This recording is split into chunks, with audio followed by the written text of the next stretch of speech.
I use the term reinvention versus innovation because innovation means starting something new or finding something novel that then you commercialize, so you make it useful.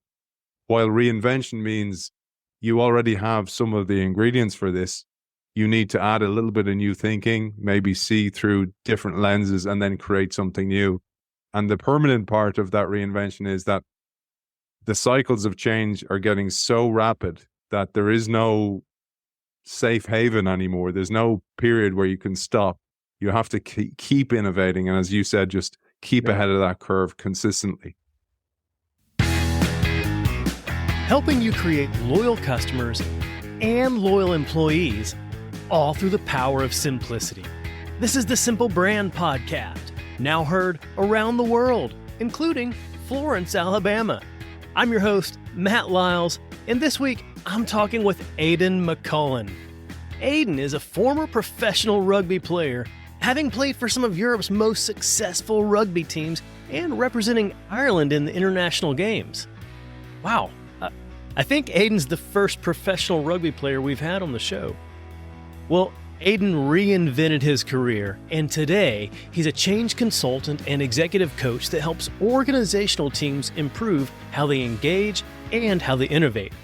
He's the host of the Innovation Show podcast, and Aidan's the best-selling author of Undisruptible, a mindset of permanent reinvention for individuals, organizations, and life. Now, I had to look this one up to confirm, but it was the Greek philosopher Heraclitus who said, "The only constant in life is change." Look, you know it, I know it, we see it all the time. Change is non-stop in our lives and in our brands. You'd think that by now, everyone would be used to change and that any brand would be able to easily adapt with change as it happens. Unfortunately, you and I both know that's not the case. Just ask brands like Blockbuster, like BlackBerry, like Toys R Us, and as you'll hear in this episode, Nokia. Remember when most every mobile phone came from Nokia? Why is the story of once successful companies being disrupted so common? Well, it's because we have a tendency to resist change when we think it's not going to affect us. Then when change does actually happen, we're unprepared, we're unable to adapt and change quickly enough, and then we become disrupted. But what if your brand could be undisruptible? What if your brand was able to get ahead of the need to change and continually reinvent and disrupt itself right alongside the changing world? It is possible. And it starts with overcoming the barriers that we put up in the face of change, and then recognizing change as an opportunity to help us reinvent, not an obstacle working against us. Aidan and I discuss his lessons to help you foster that reinvention mindset that'll help you and your brand become undisruptible. So here it is. Here's my interview with Aidan McCullen. Hey, Aidan. Welcome to the show. Great to be with you, Matt. Man, well, I am excited to talk about this. I'm excited to talk about undisruptible and having a mindset of permanent reinvention. One of my behaviors that I talk about is, well, for one thing, simple never stops. You've always got to keep simplifying things. But then also, you have to innovate to stay ahead. It's not about just keeping up or figuring out like the lay of the land and what changes do you have to make now, but it's always staying one step ahead. And to me, that speaks to having what you refer to as a permanent reinvention mindset.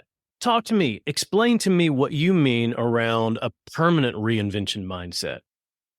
Well, I think we've seen it since I launched the book. I launched it just during COVID, but I'd written it for many years beforehand. My way of writing is maybe unusual, but I highly recommend it for anybody who collects ideas or is trying to collect content to later pull it together later on, maybe as an article or a blog or something like that. I have an email address specifically to send ideas to. So I'll constantly send that ideas to that email address. I'll put them under a certain subject line, and those subject lines become chapters of a book essentially over time. And then I Oh, just wow. searched by that keyword, and it becomes easy then to have all your ideas together.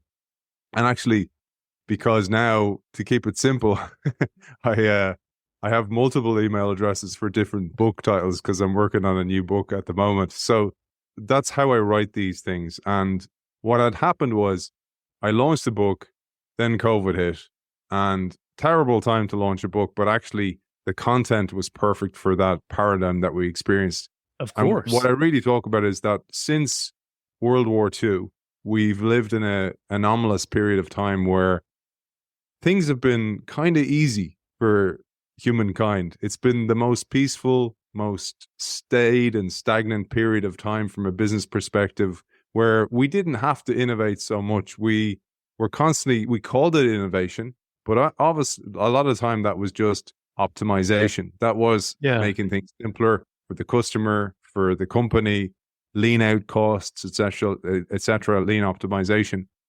When the COVID crisis hit, the crisis forced people to actually innovate.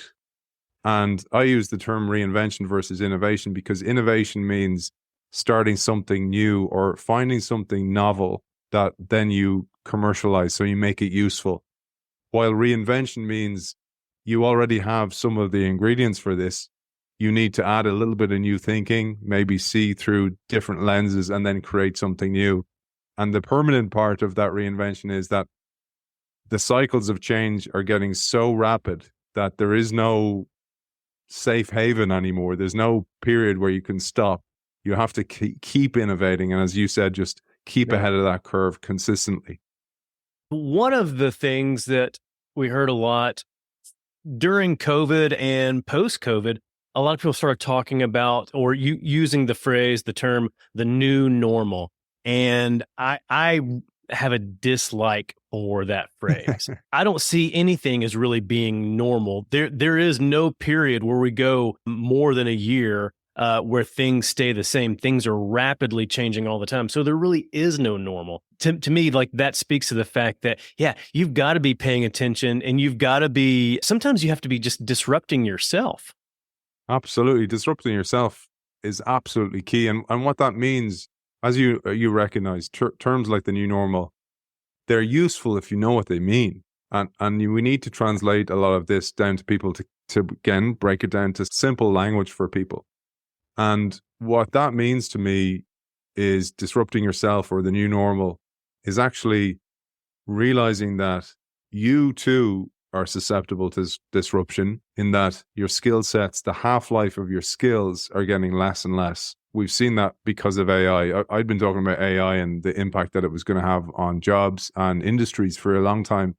And people, unfortunately, humans, we don't really believe it until we see it. And by the time you see it, it's too late. And I talk about in the book this idea that you have to reinvent it ahead of the necessity to do so. And there's a great Spartan warrior mantra: the more you sweat in times of peace, the less you bleed in war. And I use that as this kind of way of just shaking people to wake up. And what this means in real life is that if you wait until a crisis hits, what happens is a whole load of cascade of changes happen inside your brain. So blood is directed from your forebrain to your fists for fight and to your feet for flight. And as a result, you become less intelligent. Your decision-making becomes flawed.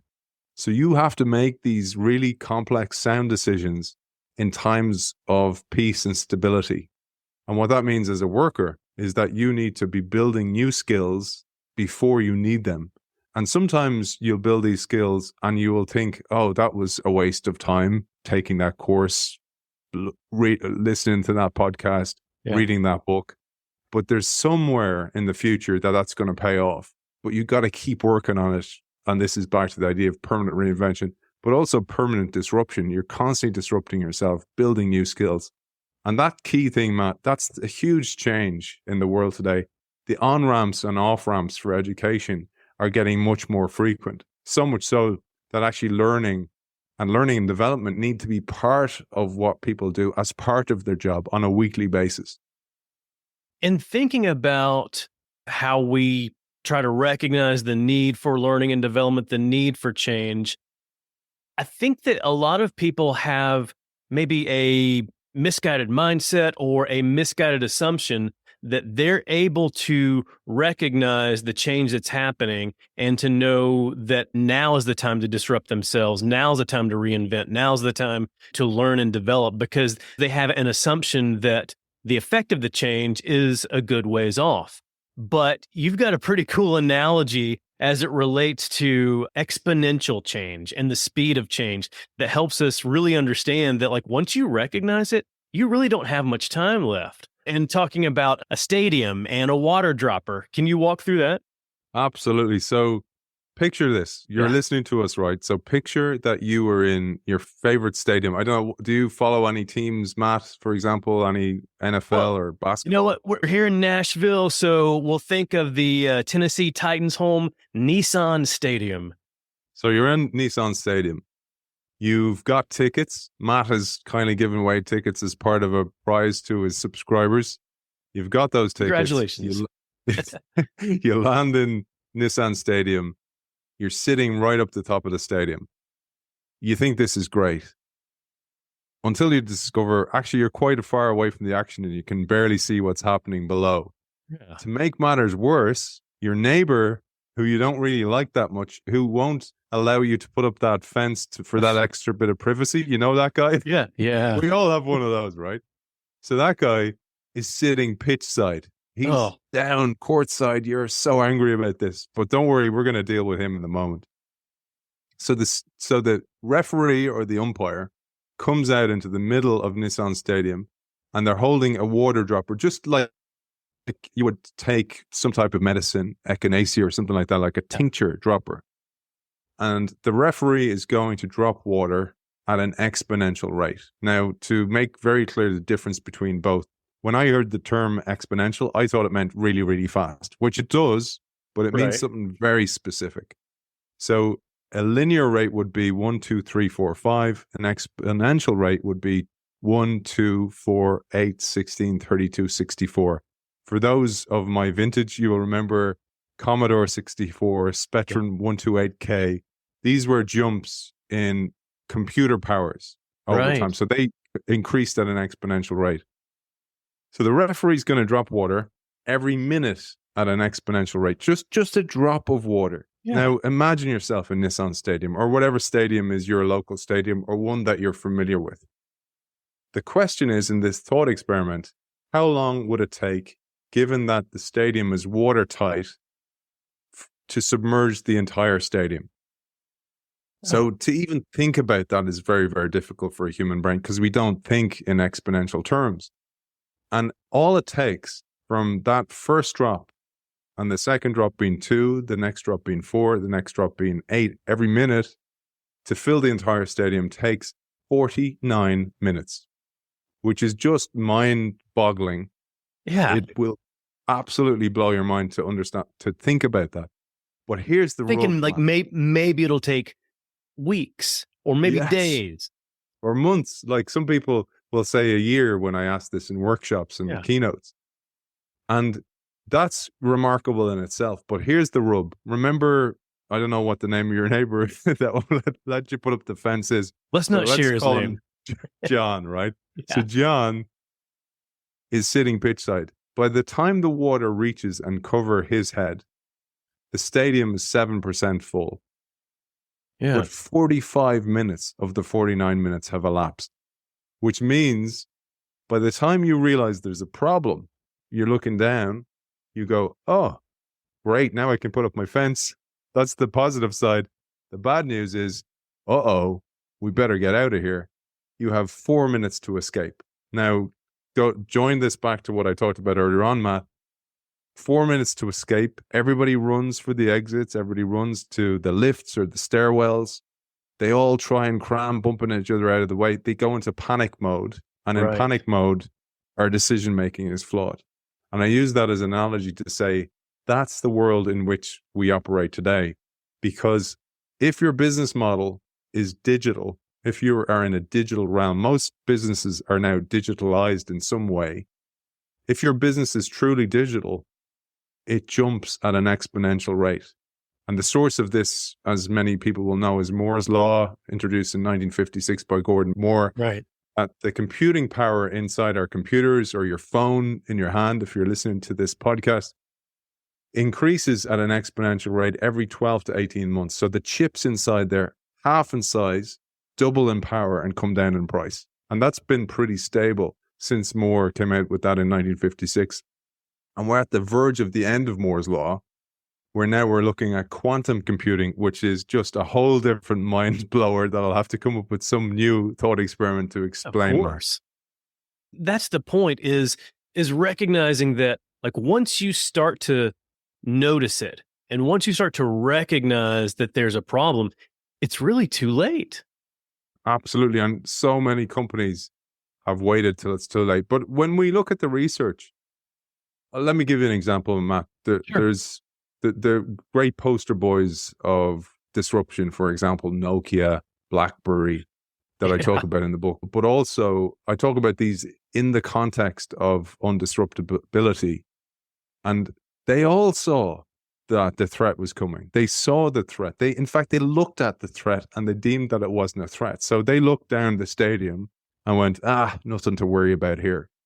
A great example is Netflix and Blockbuster, right? So Blockbuster, you'll know, dominated at one stage, 6 billion in revenue, really dominant player. Yeah. Netflix even met with them to ask them to acquire them, right? Absolutely. So the high level story is Netflix went to sell to Blockbuster or represent them from a digital perspective, got laughed out of the room. Right. Now, there's a bit of truth in that, but actually when you dig deeper, you got to realize that behind these stories are so many human elements of resistance. So we talked about resistance to change on a personal level. Even though you know the disruption is coming, do you make the change?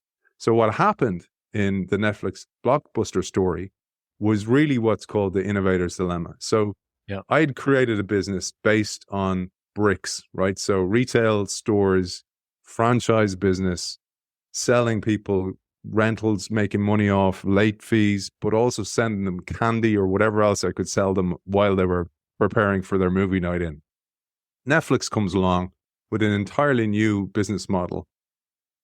But John Antioco, who's the CEO of Blockbuster at the time, knew this threat was coming. He knew the internet was going to change the business model.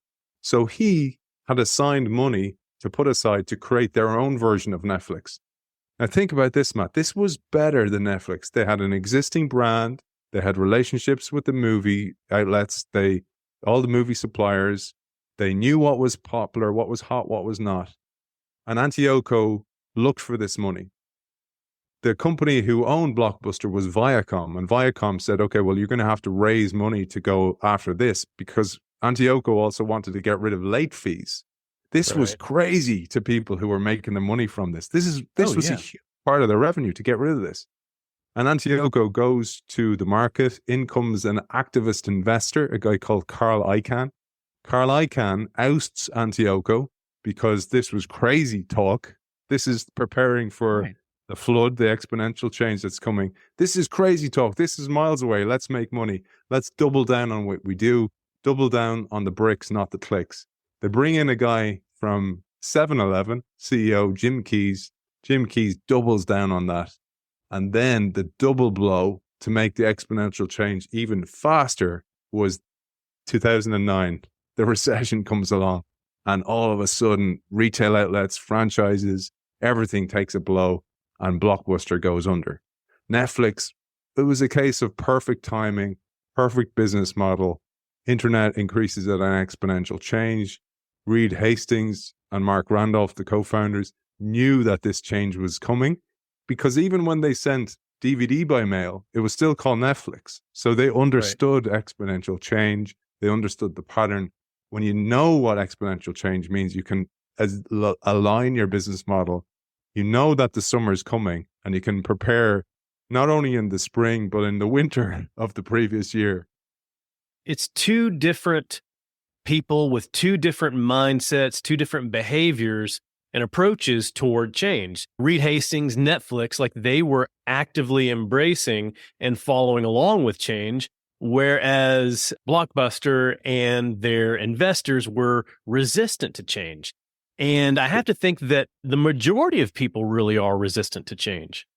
Absolutely. And it's partly because, like I hope, have imparted, it's so difficult to see it coming. It's so difficult to let go of something that you've already built. So there's this beautiful idea, and it comes from the Roman god Janus. So Janus was this Roman god that's the god of new beginnings, or often is seen above doorways. So you'll see this statue, and the statue has two sets of eyes, one set facing the future, one set facing the past. And the whole concept is prepare for the future while managing the past, because actually the present are decisions you've made in the past. And Janus is the root of words like January, for example. Right. And what it is about this duality that we face in life. And actually, Netflix is a great example. I'm glad you've mentioned it, because Netflix themselves had to deal with this. So they launched this business. It's a physical business where they're sending out these DVDs to people, all you can eat DVD, essentially. They still have that business until recently. It was called DVD.com, because they still had a lot of people who wanted DVDs. So they still got sent DVDs, still made a lot of money out of that. But think, to your point, Matt, about how differently they ran those businesses. Oh, right. DVD.com was run for absolute simplicity. Lean out that business, have as least employees you possibly can have your systems so aligned that you can streamline that business, run it for maximum profit. That's called exploit. So exploit the existing advantage, wring out as much as you can out of that, because you know it's dying. But you cannot actually manage the business or lead the future business in the same way that you lead this dying sunset business. You have to be tolerant of failures that are symbiotic with innovation. You're trying new things. You're pushing into new boundaries. You cannot see the future. So by very definition of inventing it, you're going to fail. So that's running things very, very different. One is for exploit. One is for explore. Yeah, it's looking at the present or the past. It's like sometimes there's an opportunity to hold on to it, but hold on to it just enough, not too much. And that reminds me of your analogy of the monkeys and the coconuts. Beautiful. Well lined up, man. But for those people watching us, that's why I wear this symbol, the Ouroboros. The Ouroboros is a symbol of a snake that eats its own tail. And I use it as this symbol of permanent reinvention, because you consume what you used to be in order to complete yourself, to be something again in the future. So it's about this beautiful Eastern philosophy of the cycle of life, that it's consistently using up what you used to be in order to fuel your future. But to your very point, one of the things I was thinking about, how does all this relate to simplicity? And the great management guru, Peter Drucker, has a brilliant line. He says, to do something new, you have to stop doing something old. Right. And that counts for everything. That counts for an individual level. If you're a leader in an organization, a CEO, sometimes you cling to tasks in the business because you like them, even though you know by letting them go will free up your time, maybe for you to learn more about AI or how this is going to impact your business. Maybe it's you to learn on a personal level if you're an employee inside an organization. But you cling to these tasks that are familiar and they're easy to do for you, and they give you a feeling of progress. And you have to take a step back to take a step forward, which brings us to this concept I call the coconut trap. Yeah. The coconut trap, again, in Eastern countries, at a time where it was okay for soldiers to trap and sell monkeys, which they did as pets or to zoos, they used this ingenious technique. So they'd take a coconut or some type of what's called a gourd, like a butternut squash. Right. And they'd hollow out a hole just wide enough for a monkey to fit their hand through. And they'd stuff the coconut with fruit that monkeys, and hang it on a tree that monkeys would frequent. And they just play the waiting game. So in time, monkeys smell the fruit, emerge from the bushes, climb onto those trees, stick their hand in to grab the fruit. And of course, for those watching, you can see this. I'll explain it for those just listening. squeeze the hand into that tiny little hole, grasp the fruit, and then the soldiers would just emerge. So the monkeys would see these guys coming to take them, perhaps death, certainly not a positive future. They're going to be entrapped for the rest of their lives, but they cling to the fruit. And all they have to do is let go of that fruit in order to release themselves and go on and swing from vine to vine in the future.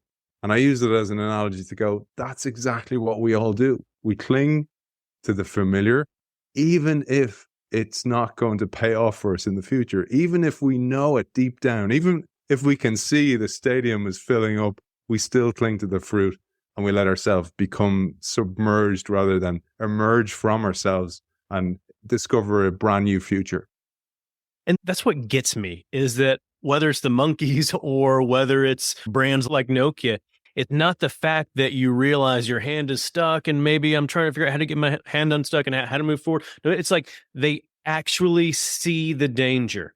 They see the danger and they know what they have to do, but they don't do it. Nokia is a really interesting case in that Nokia were brilliant innovators. People don't often know the story of Nokia. Nokia didn't just all of a sudden go, Eureka, here's our product, the Nokia 3310. Lots of people have had that phone. It was the most popular phone on the planet at one stage. So the story goes 2007, front page article of Forbes magazine, 1 billion customers, can anyone catch the cell phone king? The next year, the stock absolutely plummets. People blame the iPhone. But you got to look at the history.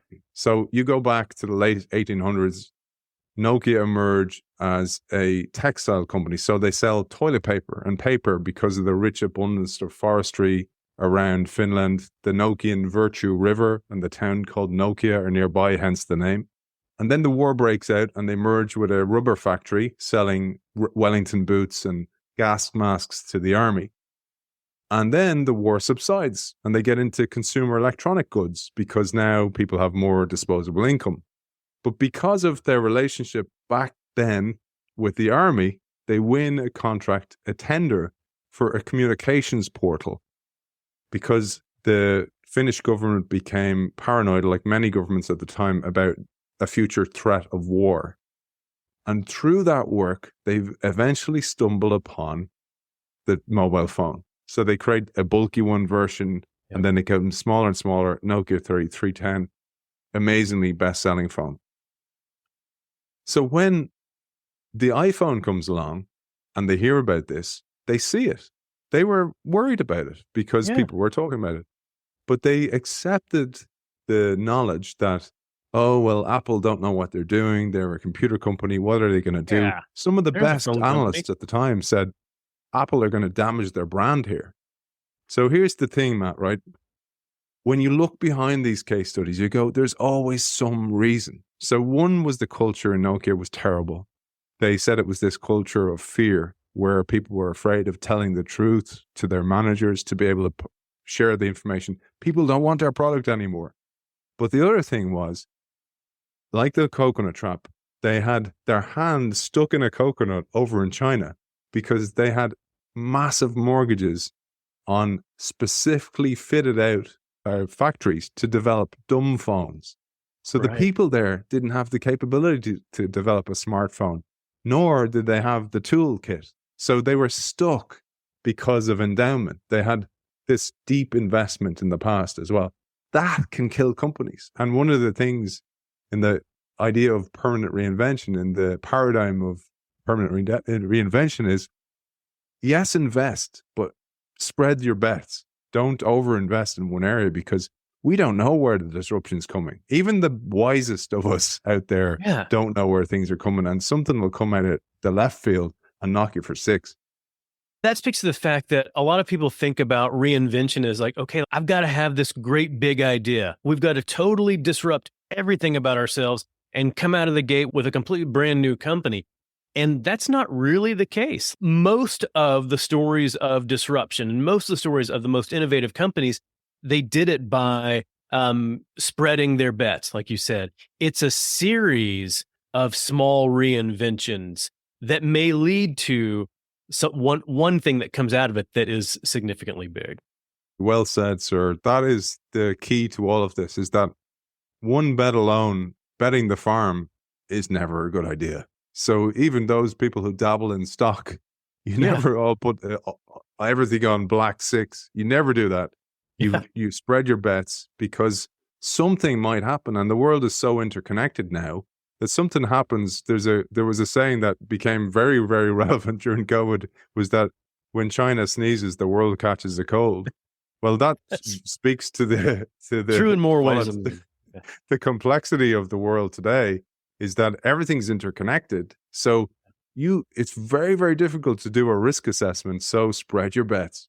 And so here's what that should do. That should help people to feel more comfortable. That should take some pressure off of leaders and their people to know that you don't have to try to figure out that one big reinvention. No, just create a culture of reinvention, a culture of people focusing on all these small bets, small innovations, small reinventions, and that's what's going to lead to the big one.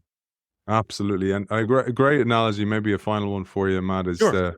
I heard this great story where it's like, imagine you're the police chief, right? And you're after a serial killer. And you're like, we're pretty sure the serial killer is either in this area A, area B, or area C.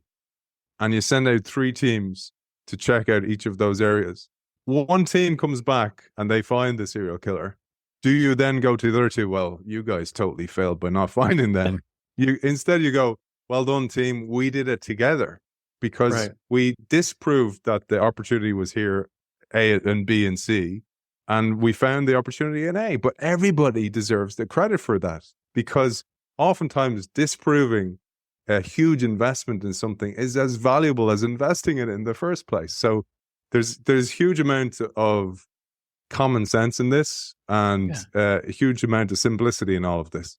Oh, absolutely. And it speaks to rewarding your people for the reinvention behaviors. If you reward them for the reinvention behaviors and not just the results, then they're going to have a lot less fear in trying to reinvent. Absolutely. Well, Aidan, I've got one last question for you. If you were to create a 5-song playlist for Undisruptible, what songs would you choose? Well, actually, I'm a bit of a weirdo, Matt, in my music taste. We started nerding out beforehand, me and Matt, because that's right. Behind us, for those people watching, we both have bookshelves, but those bookshelves are met the other side of the camera by vinyl shelves. Yes, so that's it. My original excursions into music were techno and jungle and drum and bass, and then I started on hip hop and funk, and then I started to go more towards chill out and down tempo. Nice. And I listen to music as I read, and I read a lot because it's part of my own podcast, preparing for shows and also for my work. So I picked a few tracks. So one is a track by the Cinematic Orchestra, and it's a track called All Things to All Men. It features a brilliant vocal from Roots Maneuver, a British rapper. Really, really nice track. So then there's another track, and this is absolute chilled. It's called Sopio del Sueño, and it's Message to Bears remix. So you'll find all these on YouTube. Then there's a guy called Fortet, a guy called Kieran Hebden, and the band's called Fortet, and a track called Parks, just Parks as in going to the park. Then there's Hidden Orchestra, and you can pick anything by Hidden Orchestra. It's just beautiful. And it's another one of these kind of future chill out bands. Let me think. A track called Nightfall would be a good track to pick. And then if you would like something that's a bit more of a beat in it, there's a band called Pensée, which is Pensees, and it just means thoughts. It's a French term, and a track called Cycle is a beautiful track to sample there. Well then, so Funky Porcini or Funky Porcini, like the mushroom. Yeah. So, and a track there called It's a Long Road is a great track to just head nod as you read to. Oh, wow. Okay, I'm definitely going to have to check those out now. Yeah. Awesome. I love that. Well, Aidan, thank you so much. I've learned so much from your book, and I've learned so much from our talk today too. But where can people go to learn more? Yeah, so the best place to find me is LinkedIn. I have a weekly article called The Thursday Thought. It comes out every Thursday. Substack, the Thursday Thought, where you'll find all the content to do with the show. And then finally, the innovationshow.io. And I call it .io because it's input, output. And the way I see is the great guests input into the show, and then the output is the show. And it's just a nice little way of thinking about how I share that content, much like yourself, Matt. Nice. I never made that connection with the .io. I like that. Awesome. Well, Aidan, thank you so much for your time today. Absolute pleasure. Thanks, man. I hope you enjoyed my discussion with Aidan McCullen. You can learn more from him by following him on LinkedIn. I've got a link to his profile in the show notes. He's always posting great lessons and case studies on innovation. And he goes even deeper in his weekly newsletter, The Thursday Thought, where he writes about innovation, transformation, and leadership. And be sure and check out Aidan's podcast, The Innovation Show. Each week, Aidan and his guests go beyond just innovation and disruption and dive into lessons all geared towards helping you learn to adapt in an ever-changing world. If you're enjoying the Simple Brand podcast, go ahead and hit the subscribe button. It's going to make it so much simpler for you to get future episodes like the next one featuring Sean Albertson.